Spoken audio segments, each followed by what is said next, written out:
Gaza को अपने हमलों से वीरान कर चुका इजराइल अभी भी रुकने का नाम नहीं ले रहा है। गाजा पर पूर्ण नियंत्रण का प्लान पास होने के बाद उस पर अब तेजी से इजरायली फोर्सेस काम करती हुई नजर आ रही हैं और इस प्लान में साथ अमेरिका भी भरपूर दे रहा है। ट्रंप का गाजा को फिर से बसाने का सपना वो इजराइल से पूरा करा लेना चाहते हैं, लेकिन इस सब के खिलाफ अब सभी मुस्लिम देशों ने एक होकर आवाज बुलंद कर दी है। इस्लामिक सहयोग संगठन यानी ओआईसी के विदेश मंत्रियों ने सऊदी अरब के जेद्दा में इस संगठन के सभी सदस्यों ने इजराइल की संयुक्त राष्ट्र में सदस्यता रद्द करने की मांग तक कर दी। इन देशों ने कहा कि इजराइल सदस्यता की शर्तों का भरपूर उल्लंघन करता हुआ नजर आ रहा है। साथ ही ओआईसी के विदेश मंत्रियों ने गाजा पर इजराइल के कब्जे और पूर्ण नियंत्रण की घोषणा का जमकर विरोध किया।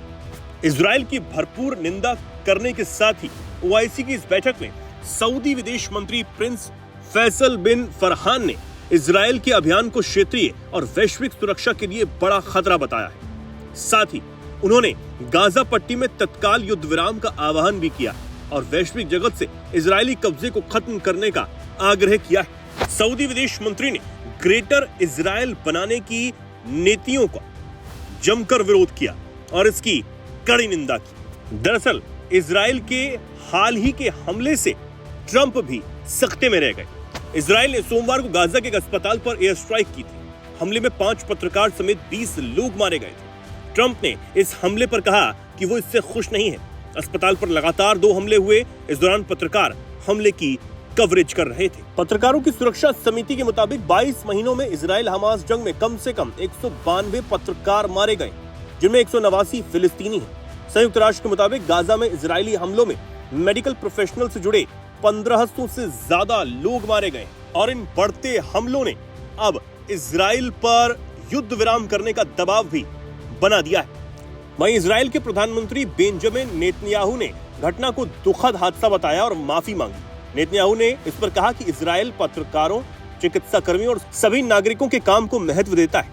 सेना इस घटना की जांच कर रही है। वहीं आईडीएफ ने भी जानबूझकर नागरिकों को निशाना बनाने से इनकार किया और कहा कि वो जानबूझकर नागरिकों को निशाना नहीं बनाते और अपनी गलती स्वीकार की।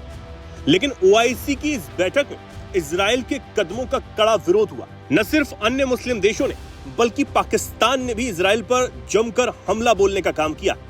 अब जिस तरीके से मुस्लिम देशों ने इकट्ठा होकर इजराइल की कार्रवाइयों का विरोध किया है और उसकी कड़ी निंदा की है और इसी के साथ इजराइल पर युद्ध विराम करने का दबाव बनाने का काम किया है, अब ये दबाव कहीं ना कहीं अमेरिका पर भी बढ़ सकता है कि वो इजराइल से इस युद्ध को रोकने की बात कहे और गाजा में शांति लाने के लिए पहल करे। लेकिन अगर ऐसा नहीं होता है तो उसके बाद मुस्लिम देश इजराइल के खिलाफ, खासकर प्रधानमंत्री बेंजामिन नेतन्याहू के खिलाफ क्या कुछ कदम उठा सकते हैं, ये भी देखने वाली बात होगी।